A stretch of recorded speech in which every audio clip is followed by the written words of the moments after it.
ধর্ম নিয়ে আর কাউকে আলেম ওলামাদের বিভক্ত করতে দেয়া হবে না বলে সাফ জানিয়েছেন বিএনপি স্থায়ী কমিটির সদস্য সালাউদ্দিন আহমেদ। আর হেফাজত নেতারা বলেন, এদেশে ফ্যাসিবাদ নাস্তিকবাদের স্থান হবে না। সোহেল সামি রিপোর্ট। ওয়ালটন এখন দেশের সীমানা পেরিয়ে পৌঁছে গিয়েছে 50টিরও বেশি দেশে। ওয়ালটন, ঘরে ঘরে বিশ্বজুড়ে। জাতীয় জাদুঘর মিলনায়তনে শাইখুল হাদিস পরিষদের জাতীয় কনফারেন্স অনুষ্ঠানে বিগত ফ্যাসিবাদী শাসনামলে আন্দোলন সংগ্রামে হেফাজত নেতাদের আপোষহীন ভূমিকার কথা তুলে ধরা হয়। শাহবাগকে নাস্তিক্যবাদের উত্থান হিসেবে অভিহিত করে শাপলা চত্বরে ফ্যাসিবাদী আওয়ামী লীগ গণহত্যা সংগঠিত করেছে বলে মন্তব্য করেন হেফাজত নেতারা।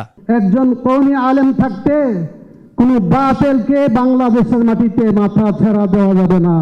মসজিদ থেকে ঘাট ধরে বের করে দিবেন। আপনাদের লোকজনের ফাঁসির দাবিতে শাহবাগ কায়েম হয়েছিল, মোকাবেলা আপনারা করতে পারেন না, আমরাই তার মোকাবেলা করেছি। ফ্যাসিবাদী সংগঠন আওয়ামী লীগকে এদেশে আর কখনো রাজনীতি করার সুযোগ দেয়া হবে না বলে সাফ জানিয়ে দেন বিএনপি নেতা সালাউদ্দিন আহমেদ। আওয়ামী লীগের রক্তে কোনোদিন গণতন্ত্র ছিল না, তাদের ডিএনএতেই গণতন্ত্র নাই। তাদের জন্ম থেকে এই পর্যন্ত তারা বাংলাদেশের পক্ষে রাজনীতি করে নাই। যারা যাদের পক্ষে কাজ করেছে তারা আজকে তাদেরকে আশ্রয় দিয়েছে।